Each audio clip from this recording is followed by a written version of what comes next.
السلام علیکم ویورز۔ عثمان غازی نے 12ویں صدی کے آخر میں اپنے قبیلے کی قیادت سنبھالی جو اس وقت کائی قبیلے کے نام سے جانا جاتا تھا۔ 1299 اور 1302 میں عثمان غازی کی بازنطینی علاقوں میں فتوحات اور اس کے نتیجے میں برسا کے مشرق میں چند شہروں پر قبضہ کرنا بشمول نکیا کا اہم شہر جسے آج کل سیریز میں ایزنک بھی کہا جا رہا ہے، وہ برسا کی فتح سے پہلے عثمان غازی نے حاصل کر لیا تھا، جو سلطنت عثمانیہ کے قیام کی علامت تھا۔ معاملہ کچھ یوں تھا کہ عثمان غازی کی اس نئی اور بڑھتی ہوئی طاقت سے گھبرا کر بازنطینی فوجی دستے نے 1302 میں بیفیوس کے علاقے میں عثمان غازی سے جنگ کی، لیکن وہ عثمان غازی کے گھڑ سوار دستوں کو زیر کرنے میں ناکام رہے۔ اس طرح عثمان غازی سلطنت عثمانیہ کے مضبوط گڑھ کو مزید مضبوط کرنے میں کامیاب ہو گیا۔ اس کے بعد 1317 میں عثمان غازی نے برسا کو، جو اس وقت ایک دیوار والا قلعہ تھا، اس کو محاصرے میں لے لیا۔ برسا کا محاصرہ کرنے کے بعد عثمان بے اپنے بیٹے اورحان بے کی کمان میں چھوڑ کر میدان جنگ سے نکل گیا، تاہم اورحان بے نے یہ محاصرہ جاری رکھا،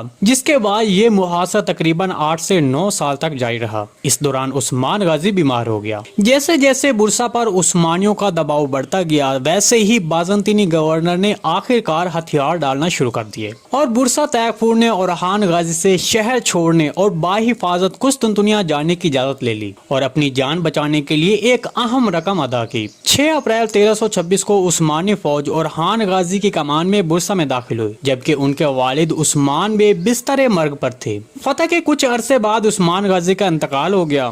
اس کے بعد 1335 میں اورحان غازی نے برسا کو عثمانی سلطنت کا پہلا سرکاری دارالحکومت قرار دیا اور شہر کو ایک بڑے ثقافتی اور اقتصادی مرکز کے طور پر قائم کیا۔ اس کے بعد پہلے عثمان غازی اور بعد میں اورحان غازی کو پرانے برسا قلعے کے اندر دفن کیا گیا ہے، اور برسا کو سلطنت عثمانیہ کی جائے پیدائش کے طور پر بڑے پیمانے پر پہچانا جاتا ہے۔ جی ویورز، آج کی ویڈیو میں ہم نے آپ کو بتایا کہ برسا کو کون اور کب فتح کرے گا۔ اس کے علاوہ اگر آپ تاریخی حوالے سے کوئی بھی معلومات لینا چاہتے ہیں تو کامنٹ سیکشن میں کامنٹ کر دیں، ہم آنے والی ویڈیو آپ کی اسی کامنٹ کے مطابق بنائیں گے۔ آج کی ویڈیو بھائی یہیں تک تھی، امید آپ کو پسند آئی ہوگی۔ اگر ہماری ویڈیو آپ تک بروقت نہیں پہنچ رہی تو ہمارے چینل کو سبسکرائب کر لیں اور بیل آئیکن لازمی پریس کر لیں تاکہ ہر آنے والی نئی ویڈیو کی نوٹیفیکیشن آپ تک بروقت پہنچتا رہے۔ ویڈیو اچھی لگی تو اس کو لائک شیئر کر دیں۔ ملتے ہیں کسی نئی ویڈیو کے ساتھ، تب تک کے لیے اللہ حافظ۔